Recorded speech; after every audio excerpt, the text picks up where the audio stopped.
What up, motherfuckers? So I'm gonna try to go out for a drive with the CRX right now. Try to do like a mild tune, street tune. Try to set up the Vtec engagement at a lower RPM because I believe it's set at 5400 RPM right now. So I'm gonna try to lower it to maybe 45, 4800. See which feels better. I mean, we won't really know what the real actual horsepower making numbers are until we actually get it on a dyno. So I'm gonna try to do that. Try to get a street tune just so I don't have to do a complete like retune on the dyno, since I am hoping on taking it to the dyno. I don't know, I'm sure like in a couple weeks, because I'm planning on taking the CRX around October, I believe. Try to see what kind of times I can put down with new axles and new tire setup. So yeah, let's go out for a test drive and try to get this thing tuned. Let's go. So you can see the Vtec engages at 5400 RPM right now. So I'm gonna lower it down to 4800, and then I'm gonna have to adjust some of the fuel tables here just to make sure everything's good on air fuels, and give it a couple rips, and we'll go from there. So we're here, data logging. Upload the new map, new changes. Let's see here, make sure. Upload base code. Alright, we should be all set. Let's go for a rip. So I'm gonna go for a little rip, see how it feels in second gear.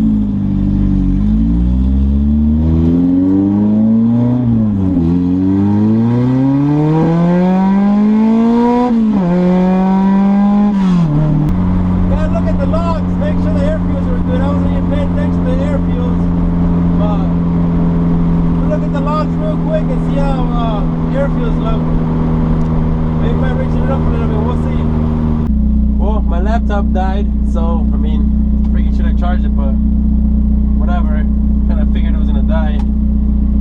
Should have charged it, but I'll do another pull and I'll look at the air fuels right now. But I mean, I can't make any adjustments anymore, so after this, I'm gonna head home. And I mean, the Vtec engaged around 4800 RPM, so that's a plus.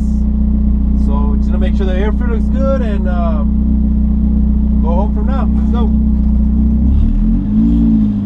Alright, let's go. Second gear pull.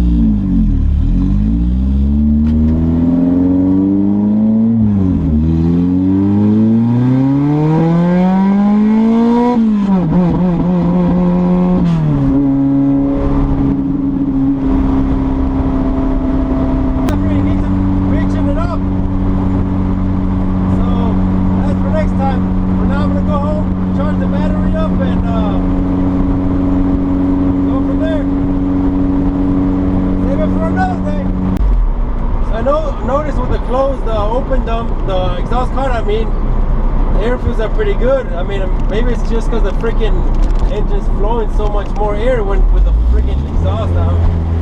So here, I'm gonna do a pull with the freaking.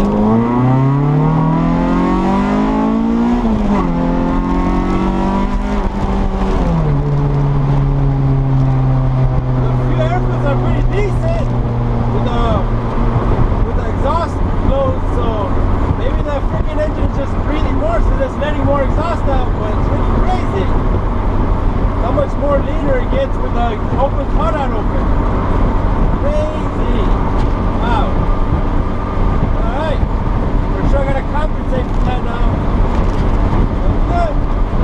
Good. Yo, so gonna make some small adjustments now that I got the battery charged up. Gonna reach in up the tune a little bit, and do a couple pulls, data log, and adjust from there. Just pretty much adjust the air fuels since it was running kind of lean. So I'm gonna try to make some few adjustments and go from there. We'll see. Alright, so air fuels are getting better and better as we go. Just pretty much adjusting some of the air fuels by the fuel tables here on the high cam side, which is the Vtec. Pretty much gotta do a pull, adjust, and just keep watching the logs, and you know. So I got the air fuels pretty good, 13.1, 13.2, a little bit more richer, and it'll be all set. So just make some final adjustments, and I'm gonna get the last video footage with the camera, and we'll see from there. See you guys. Do a third gear rip. See how the air fuels look.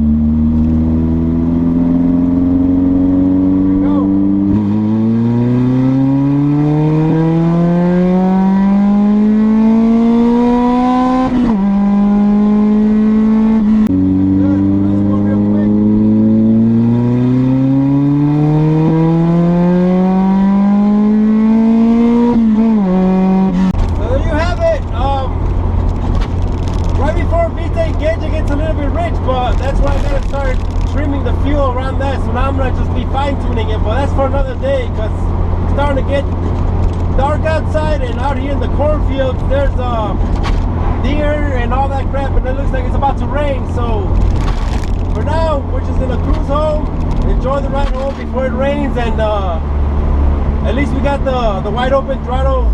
Air feels good, so down to low 13s, high 12s, which is pretty good. So the only thing I gotta trim out is right before the Vtec engages, and that engagement point, because it gets down to like 11.9, 12.2, so it's pretty rich at that point. So just gotta trim out the fuel in that section now, and just look at the logs and keep adjusting from there. So that's pretty much all there is to do, is fine tune.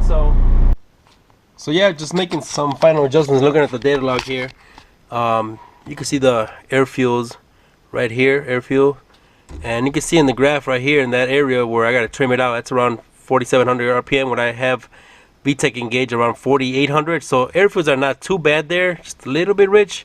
So once Vtec kicks in, it drops down to like 4,800 RPMs. When my Vtec kicks in, that's around air fuels are a 1201, so it's a little rich. So I gotta pretty much trim out the fuel here, clean it out.